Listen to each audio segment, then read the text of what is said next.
I want to thank you all for coming to Morals and Markets. Tonight's topic is, are economic sanctions ever defensible? I'll let Dr. Salzman do the formal intro for that. But if you are joining us via podcast, be sure to like, rate, and subscribe to the podcast, share it with your friends. And if you want to join us live and take part in the discussion and Q&A that we do at the end of these sessions, fourth Thursday of every month at 5 p.m. Pacific time, 8 p.m. Eastern time. Links are in the bottom of the podcast. In the description, you can find the links, or go to the Atlas Society's website, atlassociety.org/events. And with that, I will hand it over to our host, Dr. Richard Salzman. Thank you, Abby. And I want to register my amazement, and because Abby, I think you're coming from a car. I think you're driving somewhere. So tell me, where are you, and how high tech is that? You're driving. Where are you driving to?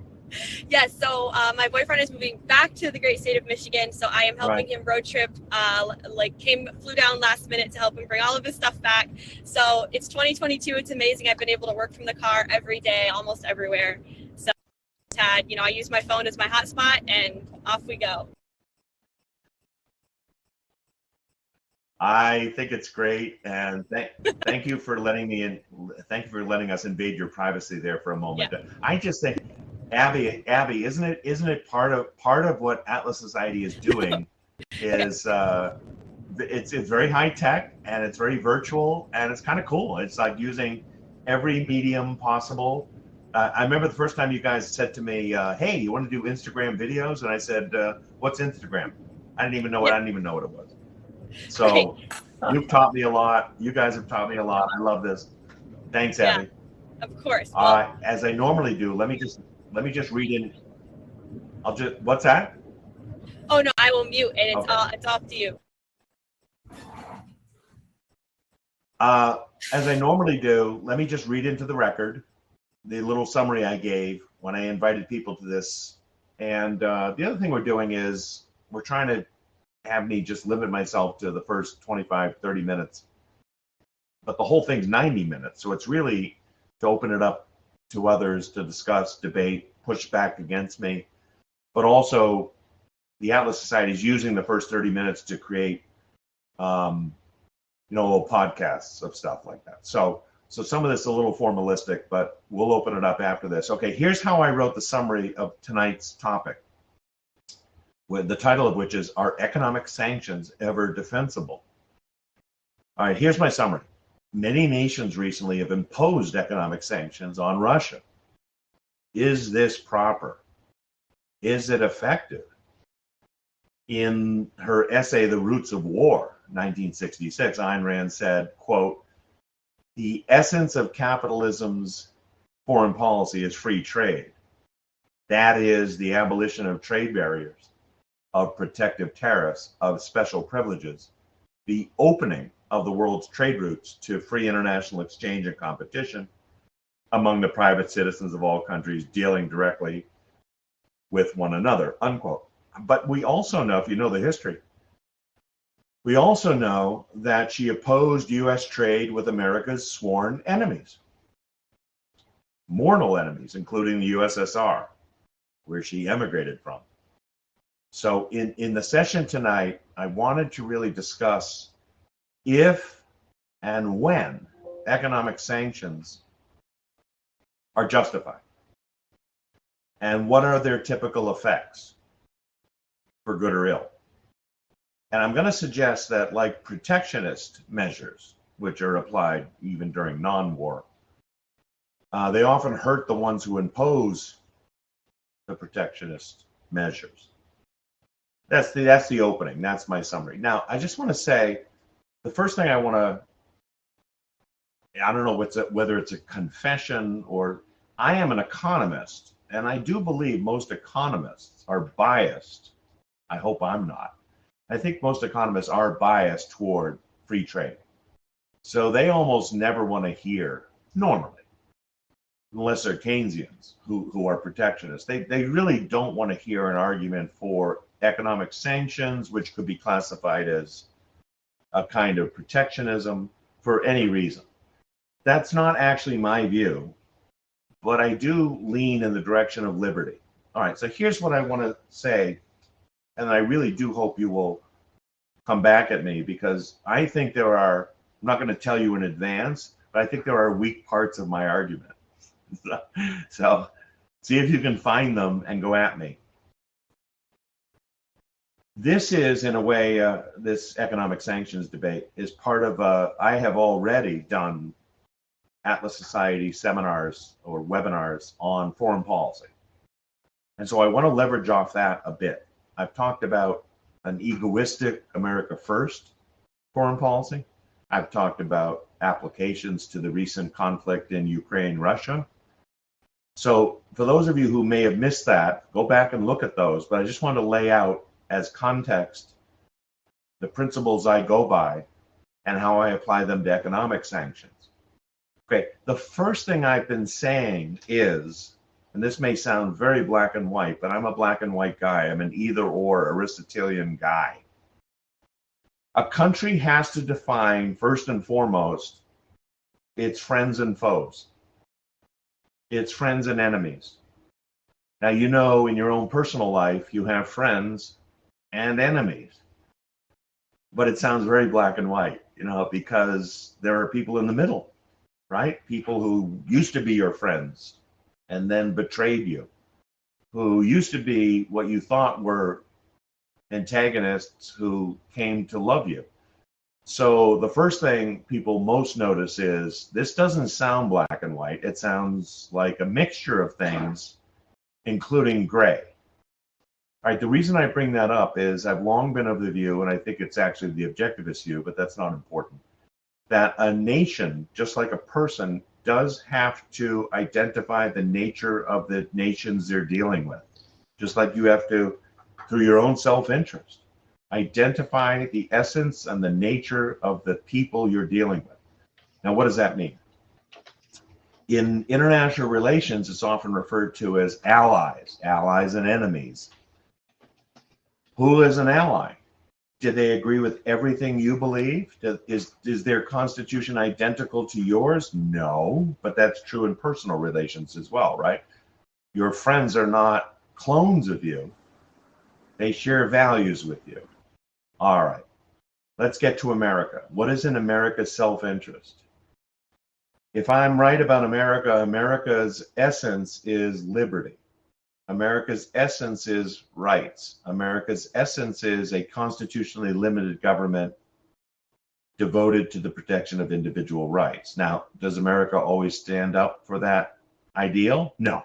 Is it moving away from that ideal in recent decades? Yes. Is that a problem? Yes. But unless we hold that up as a standard, we're going to have no rational objective basis for dealing with other nations. But I confess this does become more difficult as the U.S. becomes more mixed. And that is exactly the problem with our foreign policy in recent decades. I would say actually since World War II. The premises are very mixed. The system is very mixed. We have not definitively declared war against any country since World War II. And that's a problem because it's actually required philosophically and constitutionally, by the way. And I don't think, as I've said before, I don't think it's coincidental that the fact that there is no definitive method of identifying foes and friends by American foreign policy, and relatedly, the fact that there has been no definitive declaration of war since World War II, has caused America to lose 5 wars in a row. The United States have lost 5 wars in a row. It is very terrible. It's very tragic. If you love this country, you don't want it entering wars or losing wars. We can talk about what standards I'm talking about for declaring those failures. But that to me is the record, and that the record has to be changed and reversed. Now, what is a friend or enemy when it comes to international relations? I would say it isn't a country that endorses every value and ideal that America stands for. That's a very high standard. That's not really doable. But go negatively. Let's go on the negative side. What is a foe? I think a foe is this. Some of these are just obvious. They declare war against us. Now That's an obvious one. If a country declares war against you, they're a foe. That's pretty easy, right? Now, what about a country that doesn't declare war against you, but says in every other speech by a leader, death to America?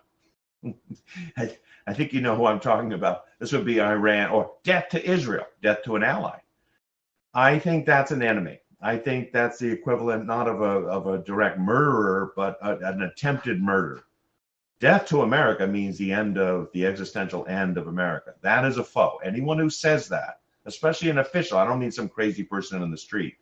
I mean the head of a country that says that repeatedly as part of their speech is a foe.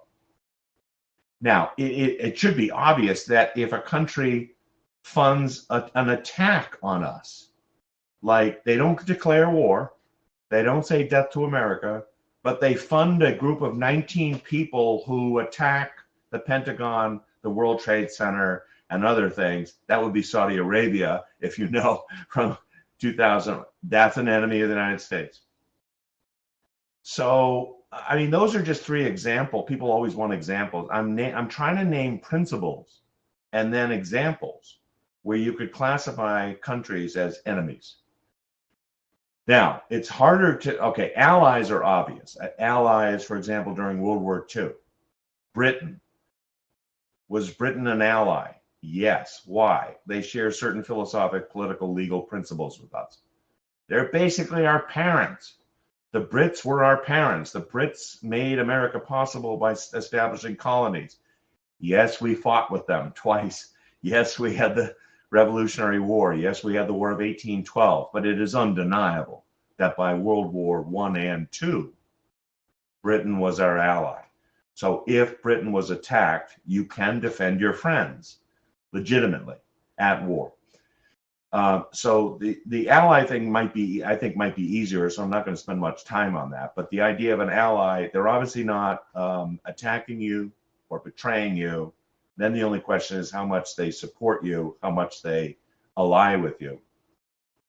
That's an easier one. Now, I want to say something about the topic tonight is economic sanctions, but let me introduce this continuum that might help with the analysis, and I think is actually the reason why this is murky to most people.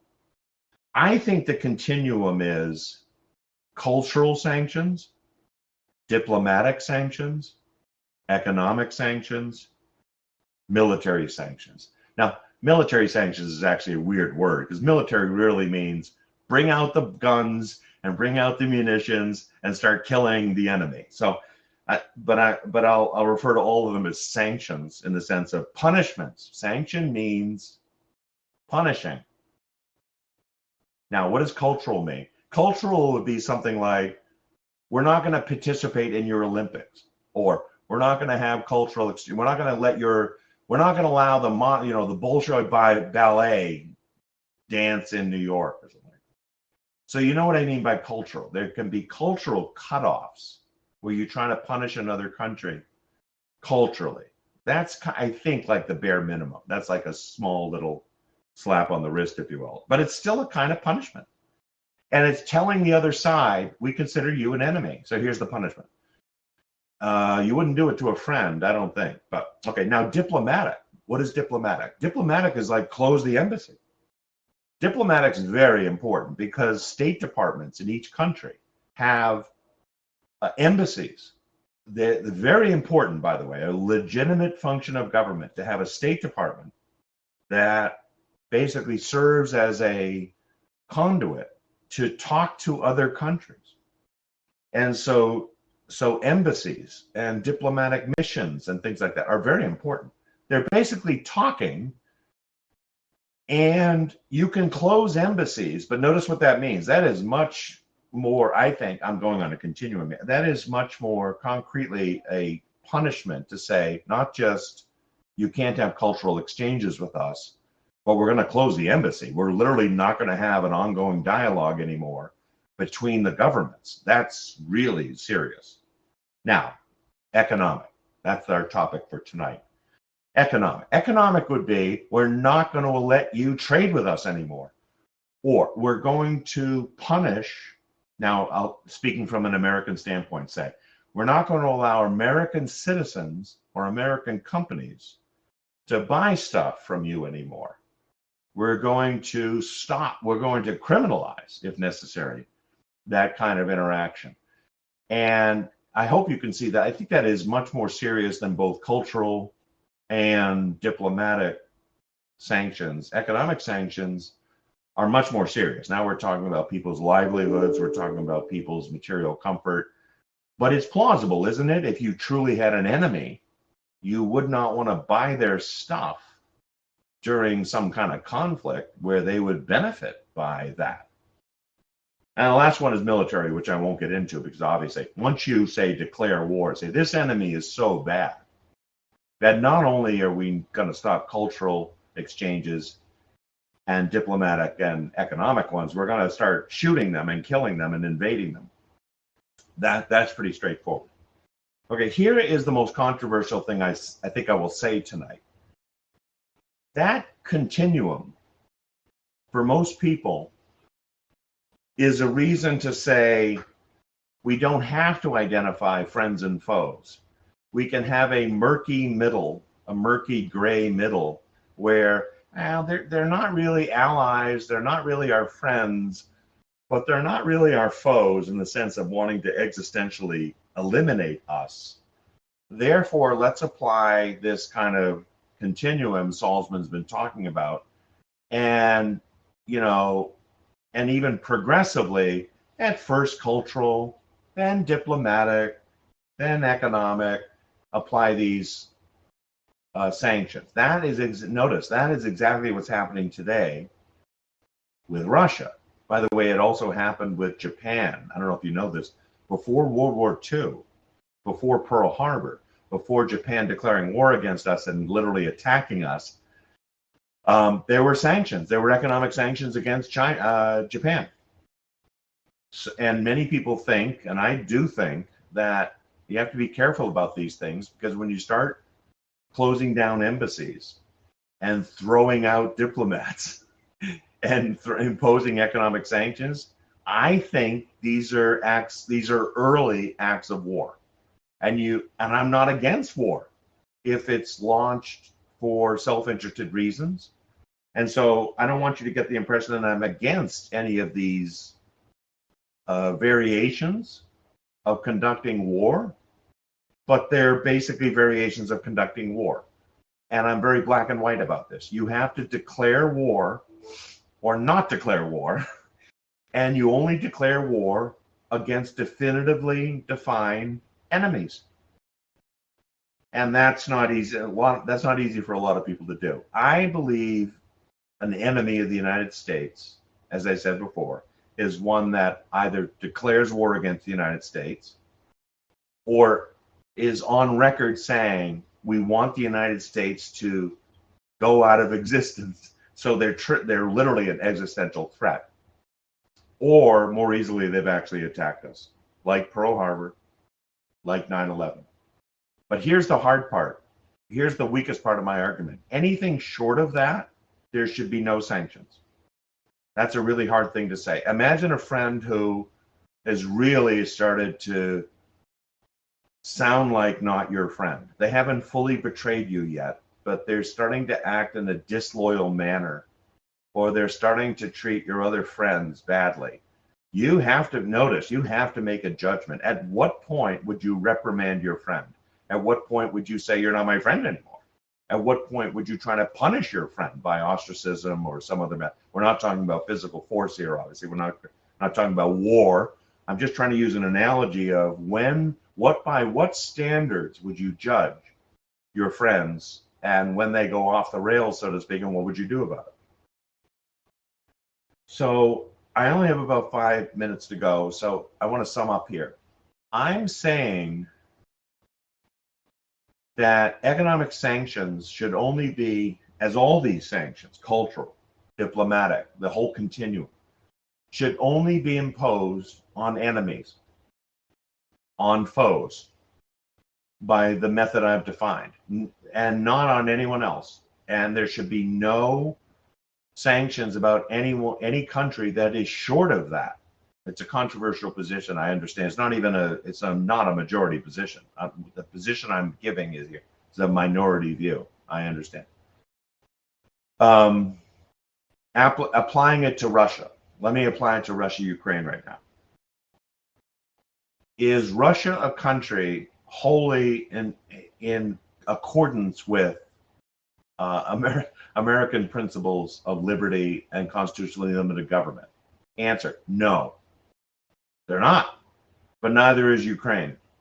But neither, by the way, is most of Europe.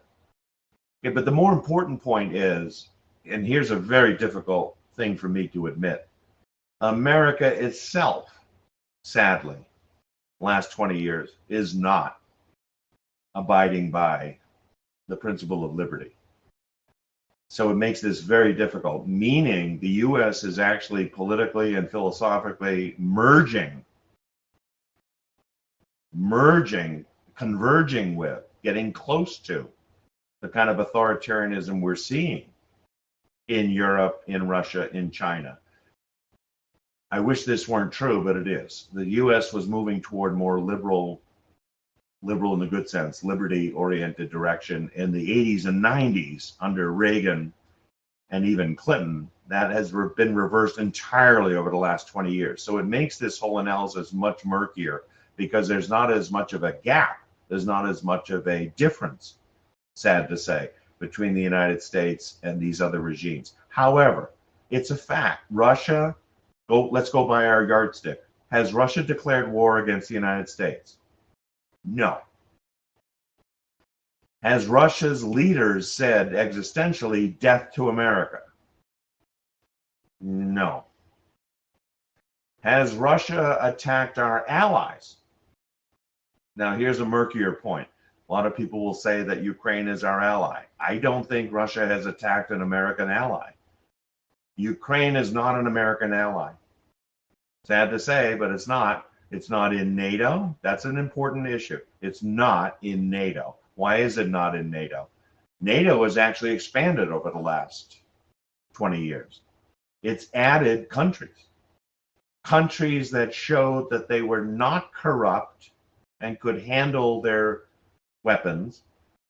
And that's what NATO is. It's a military alliance, right? Ukraine, prior to this invasion, was so corrupt and so unable to commit to the security of the weapons it had under its control that even America, who wanted to expand NATO membership, said Ukraine is unfit to be a member of NATO. That is very revealing.